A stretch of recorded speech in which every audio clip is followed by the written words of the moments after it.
advisor for vaccine preventable diseases and immunization. So without further delay, Dr. Kluge, Regional Director, you have the floor. Good day to all of you and thank you for joining us. Control, elimination, eradication. Three actions that underpin my remarks today on three different public health emergencies of international concern, each requiring its own distinct response strategy and aims. First, control, specifically in the context of COVID-19. In a matter of weeks, the European region is projected to reach 250 million confirmed COVID-19 cases since the pandemic began 2.5 years ago. We have made great strides in addressing the pandemic, but the virus is still circulating widely, still putting people in the hospital, still causing too many preventable deaths, some 3,000 in the past week alone, about a third of the global recorded total. The virus is also still evolving to evade our countermeasures. With autumn and winter approaching, we anticipate a surge in cases, with or without a resurgence of seasonal influenza in Europe. Our recently launched COVID-19 Autumn and Winter Strategy is comprehensive, spelling out what needs to be done by countries to control both SARS-CoV-2 as well as other respiratory viruses. The strategy outlines how we can combine what we know works with the better use of new tools and tactics to reduce the impact of the diseases. With a stronger focus on community-level surveillance, case detection and care, the strategy emphasizes the need for early detection and primary care access to oral antivirals for vulnerable patients. This means continuing to stabilize transmission without the need for blanket measures. The strategy also addresses persistent issues such as health providers' own mental health and burnout, all under a single response framework. The strategy also focuses on what we know has saved countless lives and can save more. Vaccination rollout continues to progress in most countries, including in lower and middle income countries. Yet, million people remain unvaccinated in many parts of our region. We must find better ways to reach them. While doing so, we need to prioritize giving a second booster shot to the most vulnerable, including older adults, immunocompromised individuals, and those with underlying medical conditions. We are also urging countries to administer influenza vaccine along with COVID-19 vaccine whenever feasible. But individuals should continue to understand the steps to protect themselves too, like wearing masks indoors in crowded places, on public transportation, ventilating spaces well, and regular hand washing. These are not new messages, but remain critical to personal safety. As requirements have been lifted, the choice to use these simple but effective measures is with each of us. The second action I want to emphasize today is towards elimination in the context of the monkeypox outbreak, with the European region recording more than 22,000 confirmed cases across 43 countries and areas, representing more than a third of the global tally. There are encouraging early signs as evidenced in France, Germany, Portugal, Spain, the United Kingdom and other countries that the outbreak may be slowing. To move towards elimination in our region, we need to urgently step up our efforts. Yet we believe we can eliminate sustained human-to-human transmission of monkeypox in the region if we commit to doing so and put the needed resources towards that end. That's why this week we have launched two comprehensive policy briefs, one outlining the policy objectives and steps needed for the control and eventual elimination of monkeypox, the other specifically on the use of monkeypox vaccines. These briefs provide a clear roadmap for governments and policymakers to mount an effective outbreak response. They also provide a clear message on what we believe our ultimate aim is: to first control and ultimately achieve and sustain elimination of monkeypox infection in the European region. All countries, whether they currently have cases or not, need to implement a set of combined interventions towards this end. We do not say this often enough, but monkeypox can cause agonizing pain to those who have it, including those with sores in their mouth or genital and anal areas. The disease can also lead to life-threatening complications, and it can, in rare cases, cause scarring. The anguish experienced by many patients cannot be underestimated. It can be a truly horrible time. We highlight that support to both the physical and mental health of patients during the entire course of the disease and after it remains of critical importance. Most importantly, with monkeypox, we really must target our response. The current outbreak emerged among men who have sex with men, often through sex with anonymous or multiple partners. That's where the outbreak remains centered, and that's where we must concentrate our prevention and response efforts, with the active collaboration and participation of the community itself, fostering an environment free of stigma and discrimination against this long marginalized population. Here at WHO Europe, we have actively engaged with the LGBTIQ+ activists and organizations, including the organizers of Pride events, ensuring that they receive the best information and advice possible to further disseminate to the community, including at mass gatherings which may serve as a backdrop for sexual activity. Similar community outreach and partnership efforts by some governments, for example in Portugal, have also resulted in high awareness of monkeypox, prompting individuals to take precautions and modify their behavior, resulting in better health outcomes and helping curb the outbreak. The third action for today is eradication. This in the context of polio, a disease that crippled many children in our region in the past. As we look forward to celebrating the 20th year of polio-free status in the European region, we are reminded that the momentous progress made towards global eradication is very fragile. In the past years, vaccine-derived polioviruses have been detected in Israel, Tajikistan, Ukraine and the United Kingdom. Given our interconnected world, the poliovirus detected recently in New York in the United States is genetically linked to the viruses detected in Israel and the United Kingdom. Despite overall high immunization coverage, the poliovirus has found its way to susceptible individuals in under-vaccinated communities. This is a wake-up call for us all. It is our shared responsibility to eradicate polio globally. Everyone who is not vaccinated or whose children have missed their scheduled vaccinations should seek vaccination as soon as possible. Polio vaccines are proven to be very effective and very safe.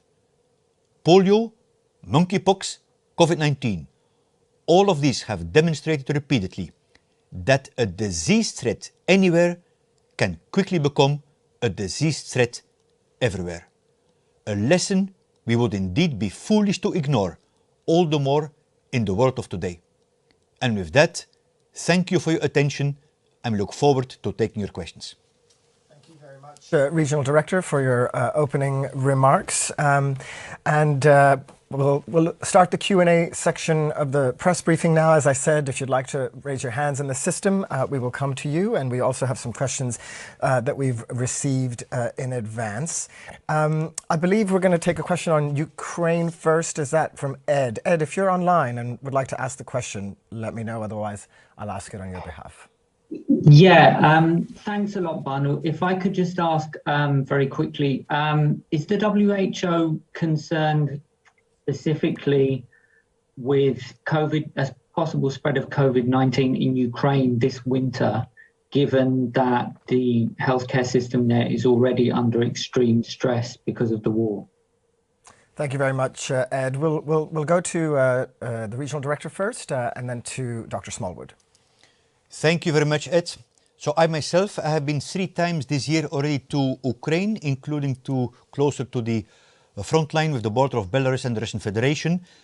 And the health system is under tremendous stress. As of today, almost 500 attacks on healthcare are being reported by the WHO surveillance system. But at the same time, I must say that the resilience and selfishness of the Ukrainian healthcare workers is really the spotlight in these dark times. What are the acute needs? The acute needs are still to strengthen the emergency medical services, including blood banking, number 1. Number 2, to prepare for the winter. And for this, together with the Ministry of Health, we're assessing the capacities of the hospitals in terms of oxygen supply, of generators, also to strengthen rehabilitation for the injured people, and continuation of treatment of what we call non-communicable diseases like cancer, hypertension, other cardiovascular diseases, diabetes, particularly for patients in occupied territories. The number 1 priority is for WHO to get access to Mariupol, Donbass and the occupied territories. On COVID-19, just like in the rest of Europe, we are seeing an increase driven by the BA.5 sub-variant. And I was mentioning in my statement, just like in the rest of the region, we definitely anticipate an increase also of COVID-19 in the region. For a bit more specific details, I will pass on to my colleague, Dr. Smallwood. Thank you, Regional Director. Just to add that, of course, we've been worried about COVID-19 in Ukraine since the very beginning of the invasion. And of course, we saw several significant peaks in COVID-19 in the winters of 2020 and then in 2021. So we would expect another peak of transmission occurring along with other European countries come the autumn and the winter. Managing that will, of course, be a challenge, but I'd like to recognise that despite several challenges in the response to COVID-19, the country and its people are continuing to respond. Having said that, we are seeing a big hit to the ability of the country to report cases, and that's been really a product of the war. So we look very closely at the trends, and as the Regional Director highlighted, we are seeing a resurgence of COVID at the moment with BA.5, the Omicron sublineage, spreading in Eastern Europe, and that's likely contributing to increasing numbers of hospitalizations, and we've seen a small increase in deaths in the country as well. But as part of the winterization planning, we'll be working very, very closely with the Ukrainian colleagues and our populations to really put a spotlight on the need to put in preparedness for COVID-19 and for other respiratory viruses as part of that. Thank you very much, Dr. Smallwood and Dr. Kluge. Let's take a question we've received in advance from AFP, Camille Basvolet. And I'll go to the Regional Director first and then again to Dr. Smallwood. Monkeypox, she asks, monkeypox infections are declining in Europe. Does WHO think the virus has peaked? Thank you, Camilla. So these are early signs, so we're always a little bit careful to make definite statements, but of course this is going in the right direction, but it's not enough.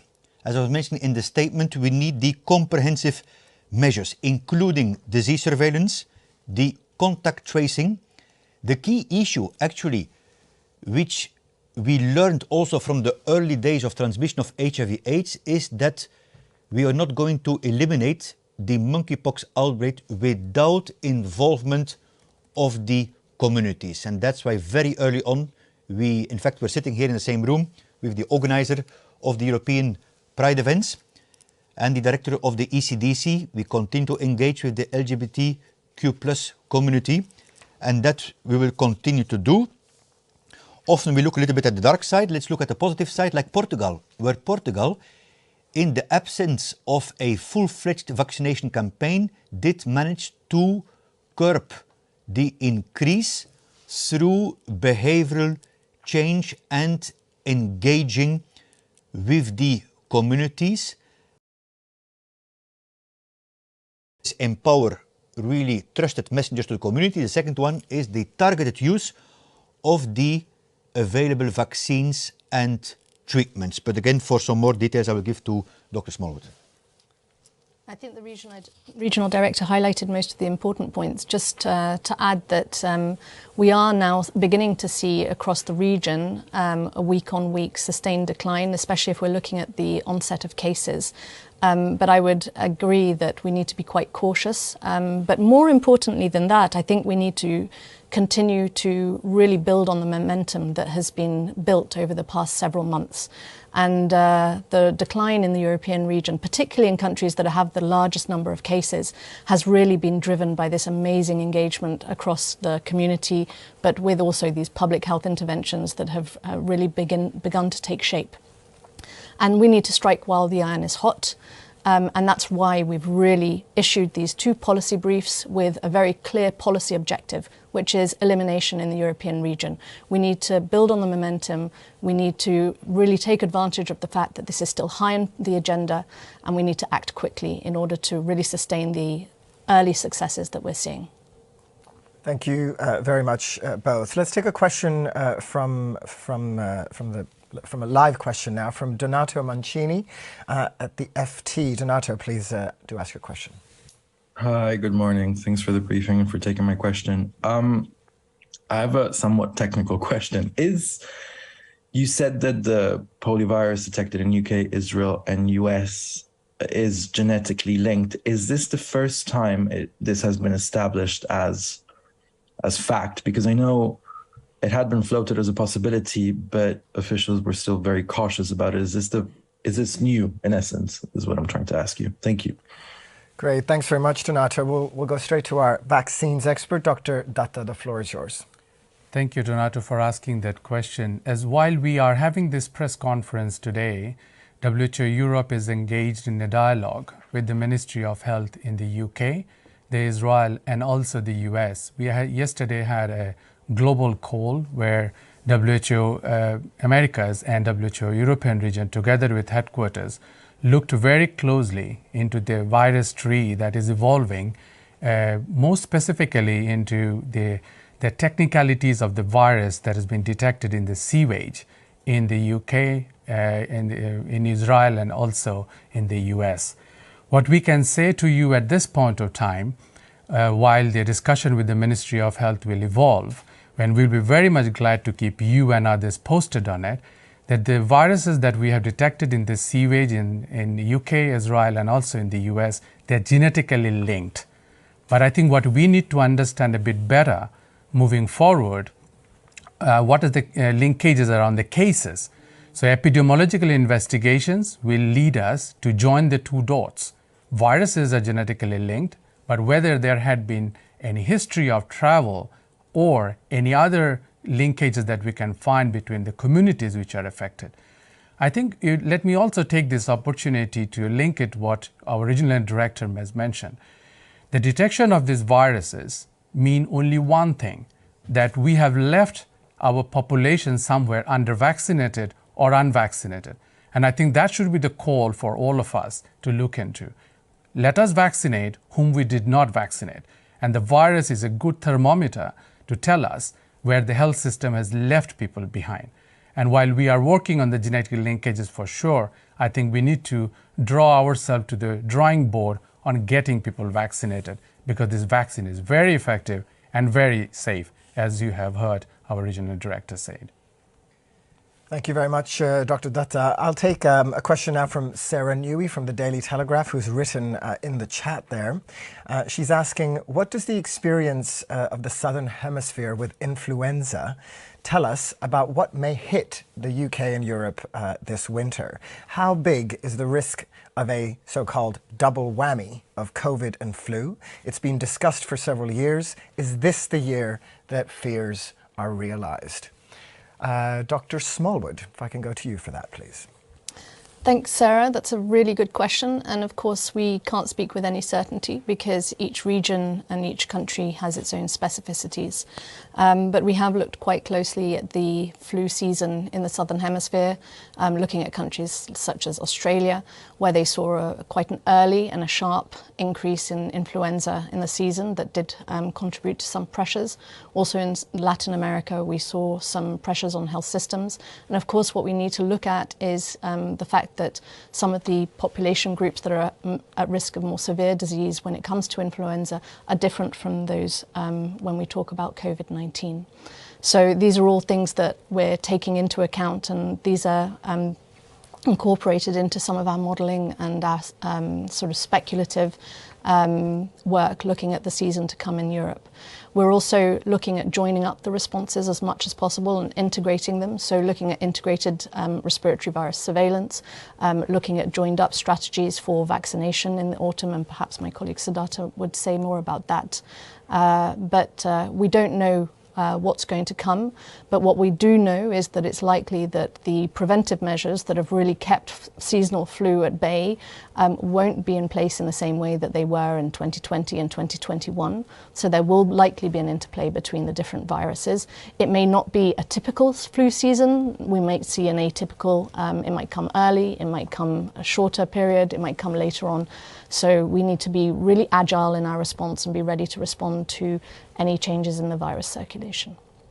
Dr. Datta, would you like to come in there on vaccines?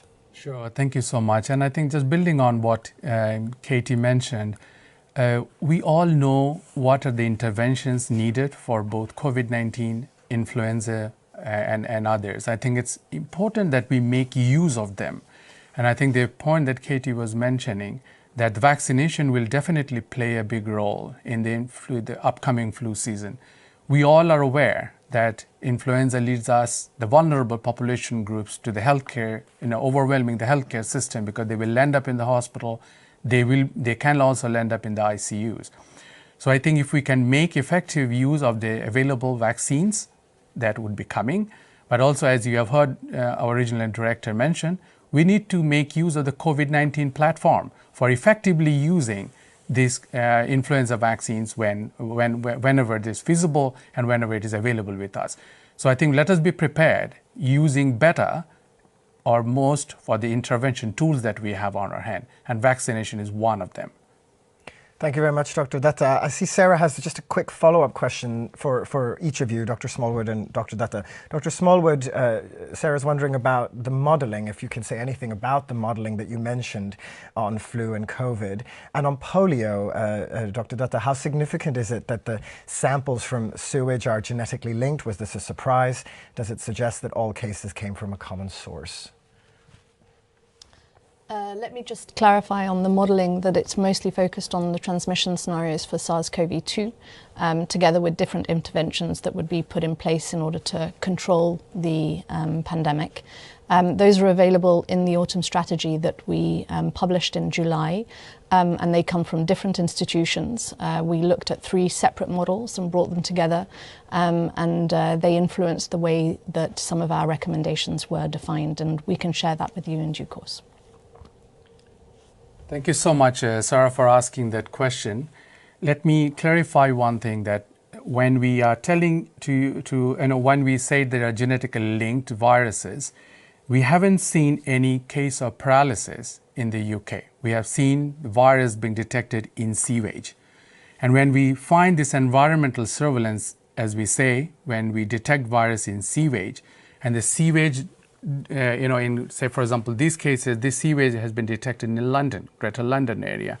So the sewage is coming, or the stools are being drained into the sewage from across communities, which are, in the Greater London.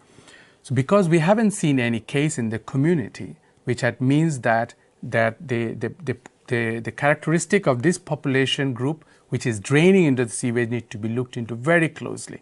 And that community means the community characteristics of people's movement, the community characteristic of people's health-seeking behavior, which are leading to under-vaccinated or unvaccinated children in that community.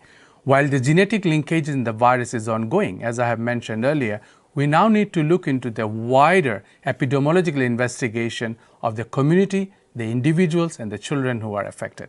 And as we speak today, this entirety is going on, and really like to thank the government of the UK and also government of the US for allowing and sharing this information with us. Without that, genetic linkage of virus would not mean much to the global scientific community. And we will keep you and others posted as we hear better from our member states. Thank you. Thank you so much, both of you. So let's take a question from Natalie Grover from Reuters. Natalie, please unmute yourself and ask your question. Hi there. Thanks very much for taking my question. I was hoping you could talk a little bit about, the why you think the monkeypox outbreak is slowing. We've heard some scientists talk about this perhaps being more of an indication of a behavioral change than the impact of the vaccines. And I was wondering whether you agree with that.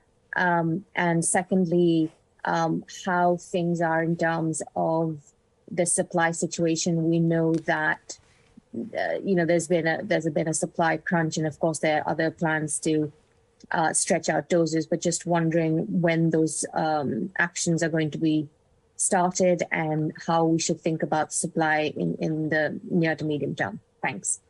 Great. So two parts to your question there. So I'll again go to Dr. Smallwood and Dr. Datta. Dr. Smallwood, on how monkeypox is it peaking or why it's declining? The floor is yours.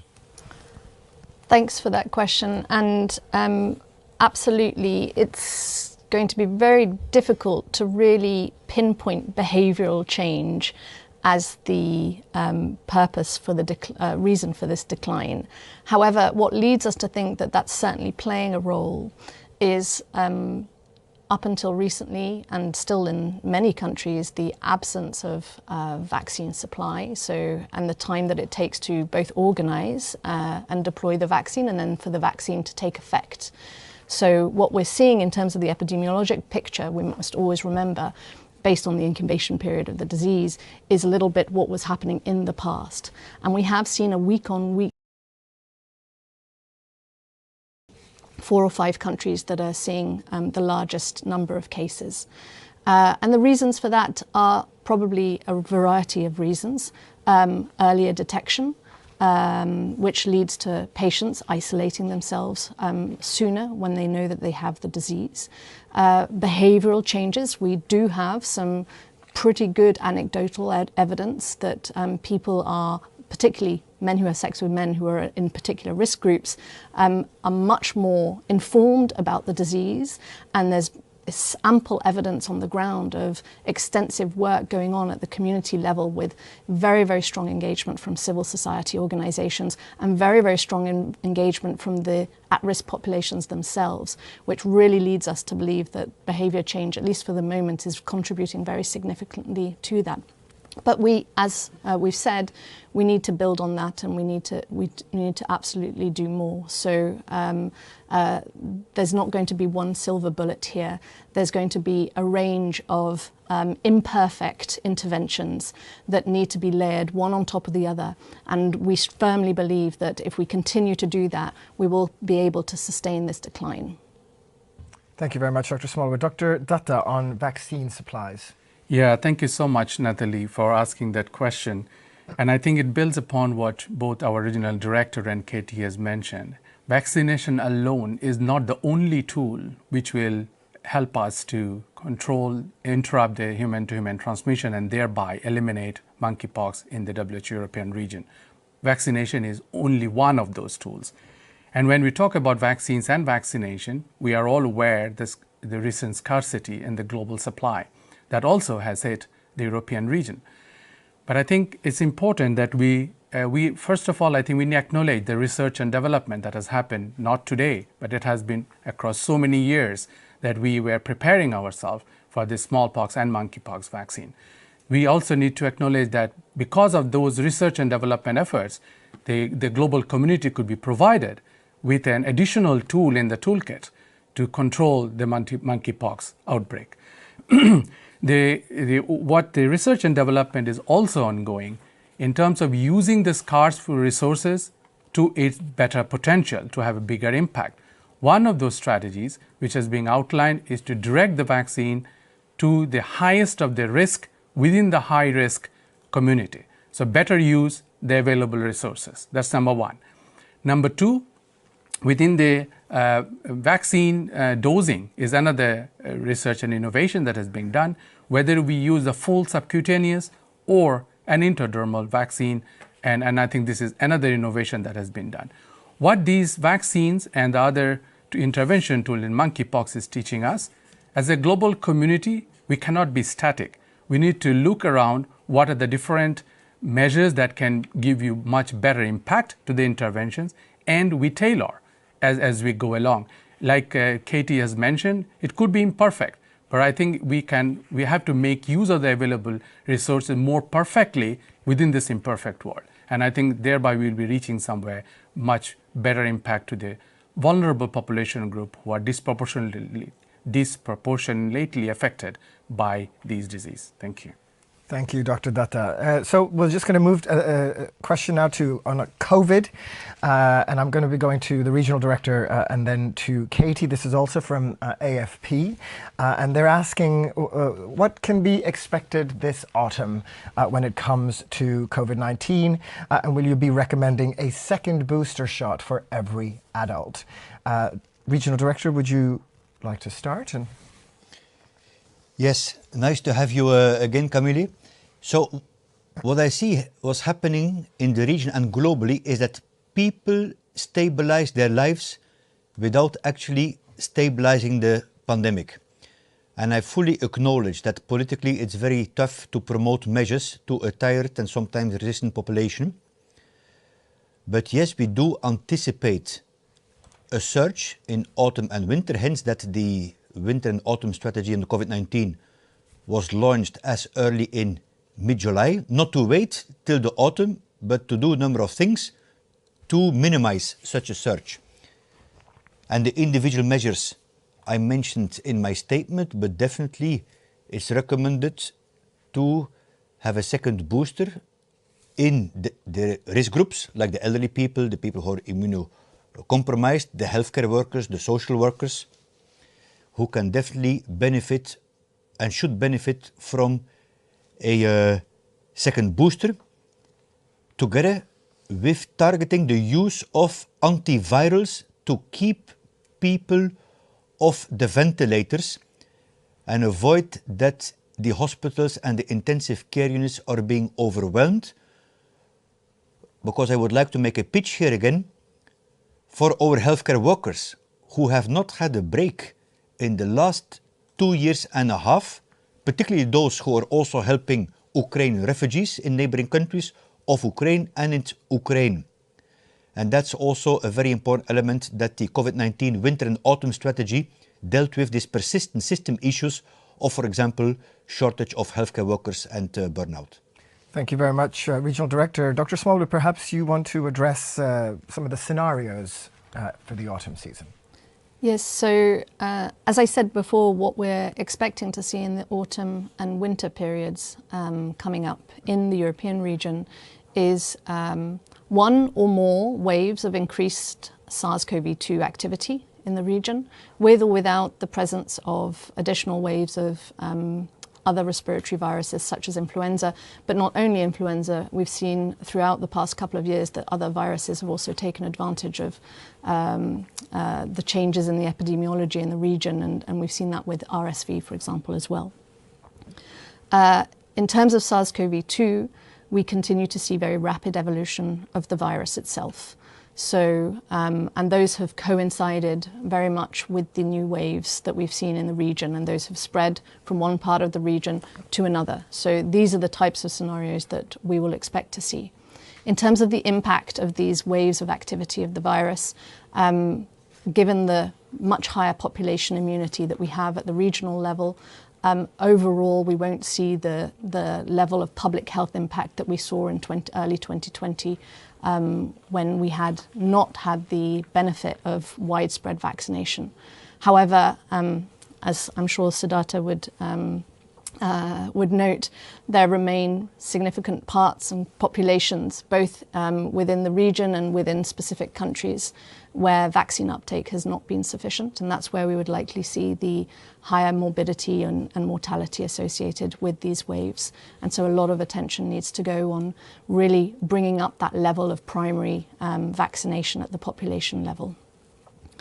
It will really depend on how we respond and how services are put in place, as the regional director said in his opening remarks, to make sure that as much as possible cases are detected early when they happen, and that people who are potentially at risk of developing severe COVID-19 have access as soon as possible, and that's really the important thing, early access to any of the additional new tools that we have, such as oral antivirals. And in that way, with the benefit of the vaccine rollout and the higher immunity in the population and the added benefit of early interventions with antivirals, we can really keep the impact low, keep our hospitals able to manage the caseloads that they're going to have to see. And in addition to that, we will just need to keep on with those individual choices of wearing a mask when we're in closed or confined or space with other people,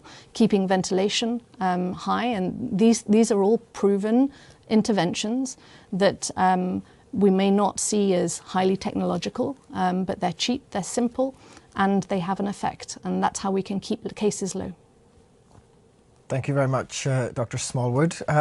I'm going to take the next question here from Pooja Jha at The Lancet, and it's going to go to Dr. Datta. It's about monkeypox.